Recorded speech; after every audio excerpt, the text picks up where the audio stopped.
Yo les trashers! Alors que ça fait 2 jours que vous séchez le dernier Assassin's Creed, voilà dit pas que votre héros se met à perdre sa peau, ne restant plus que ses yeux et sa mâchoire! Vous êtes victime d'un bug, alors pas de panique, c'est des choses qui arrivent et les gens en sont plus ou moins remplis. Créer un jeu ça demande un boulot monstrueux, alors c'est bien normal que viennent s'y glisser quelques petites coquilles. Cela dit, ça arrive que ces bugs ils soient bien violents, totalement what the fuck voire creepy. Accrochez-vous, je vais vous parler de 4 types de bugs dans les jeux vidéo.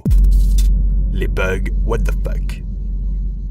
Imaginez, vous jouez à un jeu tout mignon. Allez, Super Mario 3D World à tout hasard. Vous arrivez non sans mal au monde 1-3 et décidez de vous placer au point le plus élevé du niveau. Là, voilà, juste ici. Puis, oh bah zut alors, j'ai zappé une pièce au début du jeu. Vous prenez une feuille tanuki et décidez de redescendre en planant jusqu'en bas. Sauf qu'en fait, non, c'est pas possible. La caméra comprend pas. Vous êtes en haut, pourtant, au point où vous vous situez dans le niveau, normalement, vous ne devrez pas être aussi haut. Vous sortez alors de la carte.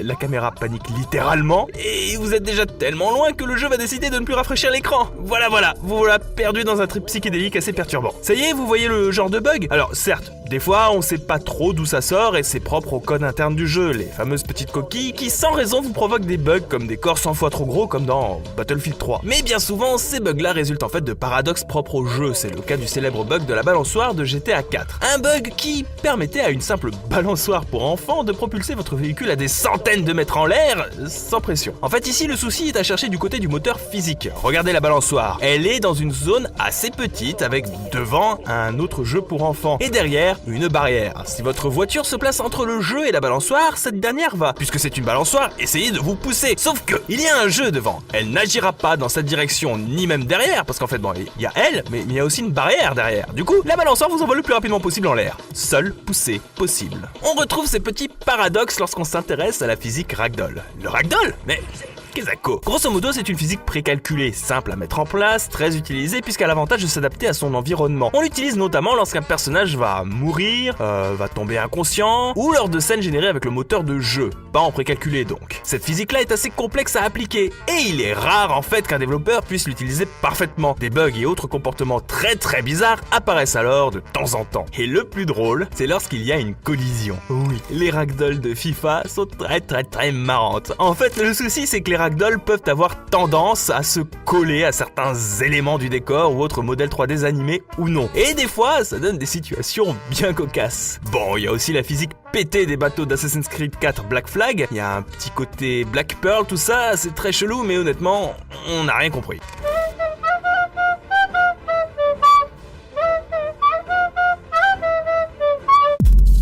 Les bugs utiles.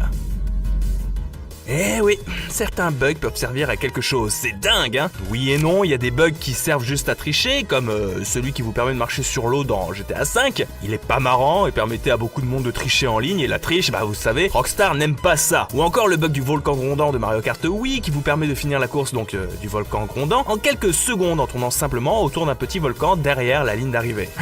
Par contre, certains bugs sont impressionnants sur le papier et sont souvent des conditions sine qua non à la réalisation de speedrun. C'est le cas du clipping trick, des petites manipulations effectuées par le joueur pour rendre fou le jeu et l'empêcher de charger les éléments du décor au bon moment. Petite parenthèse, le clipping à la base c'est une technique qui consiste à ne pas calculer l'affichage des objets quand le joueur ne les regarde pas afin d'économiser des ressources. Cette technique, en tête, si vous êtes un fin speedrunner, vous pouvez faire à peu près tout ce que vous voulez, comme traverser des murs ou sortir des limites de la carte pour atteindre des points spécifiques du jeu, comme la fin par exemple. On appelle ça des OOB. C'est le cas dans Portal et avec cette technique, vous pourrez finir le jeu tranquillou, tandis que dans Skyrim, vous pourrez retrouver des objets cachés. Mais les OOB ne sont pas dépendants uniquement de la manipulation du clipping. Et des moyens de pouvoir en réaliser, vous en avez plein d'autres. Parmi eux, on retrouve par exemple la manipulation de la vitesse de votre personnage. C'est le cas par exemple dans la version originale de Resident Evil 4. En utilisant le striker, une arme du jeu, et en visant juste avant que le viseur n'apparaisse, ouvrez votre inventaire et changez d'arme. À ce moment-là, votre vitesse sera augmentée de 50%, ce que le jeu ne va pas apprécier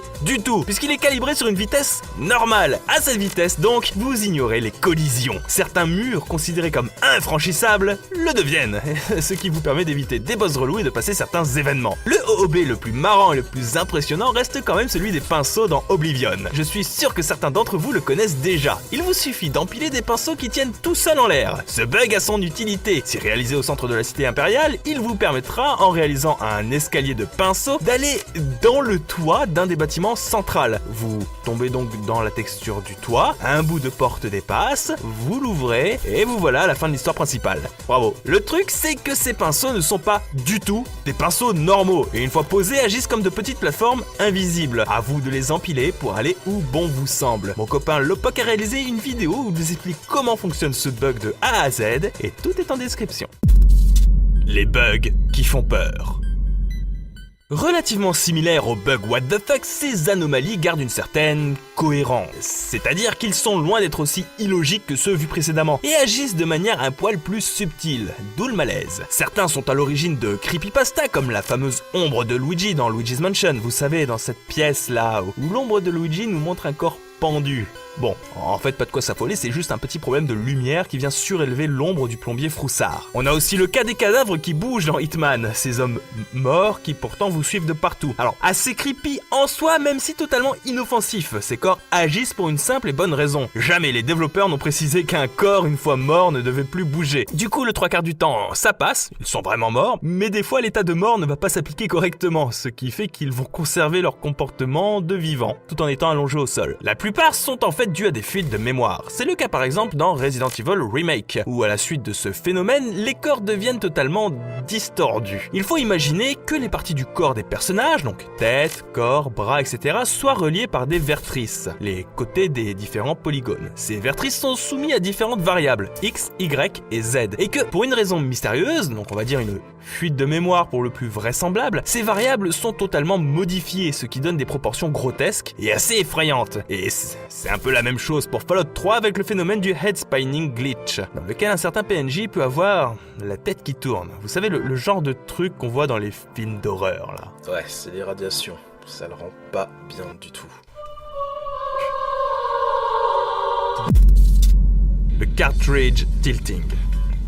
Catégorie un peu à part puisque ne sont pas l'œuvre d'erreurs de développeurs, mais plutôt de l'inattention des joueurs. Oui, ces bugs sont provoqués et sont impossibles à réaliser sans recréer les conditions de jeu nécessaires. Le cartridge tilting, c'est tout con. C'est simplement de retirer un poil de la cartouche pendant le fonctionnement de la console. Ouais, du coup n'espérez pas refaire ça sur émulateur, ça ne marche pas. Par contre, attention, je préviens, si vous tenez à vos jeux, ne faites pas ces bugs. Ils peuvent ruiner totalement vos cartouches à tout jamais. Vous voilà prévenus. Si sur des jeux 2D comme Mario Kart sur SNES, les bugs s'apparentent essentiellement à des bugs graphiques, les fameux glitches visuels rendant votre jeu injouable, c'est déjà une autre paire de manches sur Nintendo 64. Alors désolé, ça va être 100% Nintendo pour le coup, vu que c'est les seuls à proposer des jeux 3D sur cartouche. Bah du coup, qu'est-ce qu'il se passe? Des trucs pas très beaux. Au mieux des freezes, au pire des Mario qui se tordent de douleur ou se confondent avec les textures du jeu.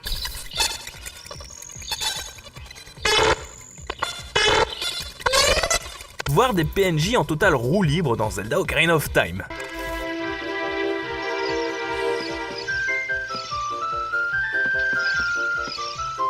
Même si très dangereux pour vos cartouches, je le rappelle, parfois ces bugs ont une utilité, vous permettant de sauter certains passages du jeu, comme c'est le cas dans Zelda. Ah, et j'ai oublié, en fait, c'est de là que vient GoldenEye 64 Gedan.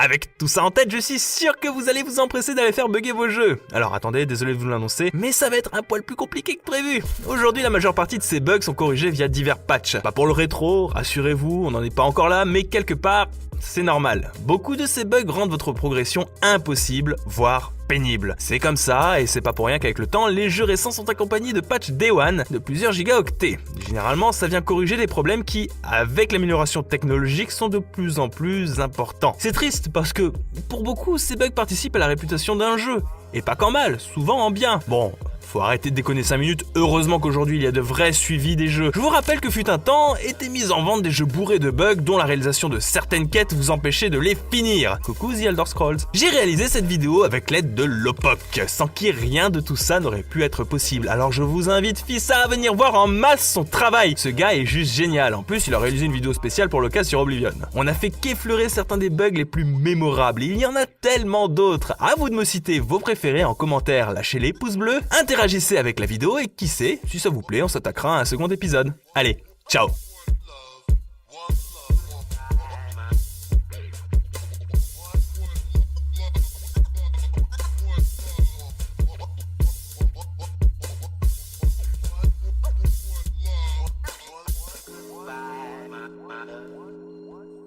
said adieu to love.